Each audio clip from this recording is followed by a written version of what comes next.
قل یا عبادی الذین اسرفوا علی انفسہم لا تقنطوا من رحمت اللہ ان اللہ یغفر الذنوب جمیعا انہ هو الغفور الرحیم۔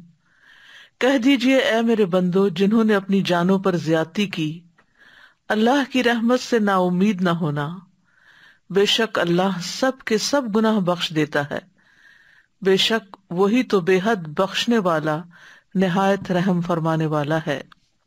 دنیا کی زندگی میں انسان پر مختلف حالات آتے ہیں، مختلف کیفیات اس پر گزرتی ہیں۔ بعض حالات انسان کو توڑ کر رکھ دیتے ہیں، لیکن انسان پھر بھی زندگی کا سفر جاری رکھتا ہے۔ یہ امید ہی کی وجہ سے ہے۔ اللہ نے انسان کے اندر یہ جذبہ فطری طور پر رکھ دیا ہے، جس کی وجہ سے وہ آگے بڑھتا رہتا ہے۔ لیکن کبھی انسان پر ایسے حالات آ جاتے ہیں کہ اس کا حوصلہ ٹوٹ جاتا ہے۔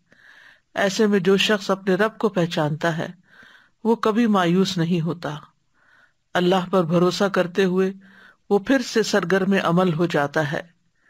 اسی طرح کبھی وہ شیطان کے ورغلانے اور نفس کی اکساہٹوں کی وجہ سے غفلت میں مبتلا ہو کر اللہ کو ناراض کرنے والے کام کر بیٹھتا ہے، پھر اس کا ضمیر اس کو ملامت کرتا ہے کہ توبہ کر لو، لیکن شیطان اس کو وسوسے ڈالتا ہے کہ تمہارے گناہ کبھی معاف نہ ہوں گے۔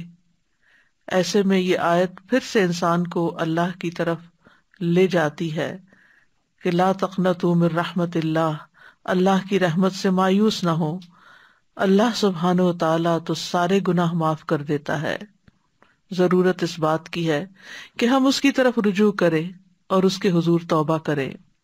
تو قل یا عبادی الذین اسرفوا علی انفسہم، قل آپ کہہ دیجئے اے محمد صلی اللہ علیہ وسلم، میرے وہ بندے جو نافرمانیوں میں مبتلا تھے اور انہوں نے اپنے نفسوں کو گناہوں کی طرف دعوت دے کر اپنے ساتھ زیادتی کی، ان سے کہہ دیں کہ گناہوں کی کثرت کی وجہ سے اللہ کی رحمت سے مایوس نہ ہو۔ جو توبہ کر لے گا اور اپنے گناہوں سے رجوع کر لے گا، وہ گناہ خواہ کیسے ہی ہو، کتنے ہی ہوں، اللہ سب گناہوں کو معاف کر دے گا۔ بے شک وہ اپنے ان بندوں کو جو اپنے گناہوں کی توبہ کرتے ہیں ان کو معاف کرنے والا ہے، ان پہ رحم کرنے والا ہے۔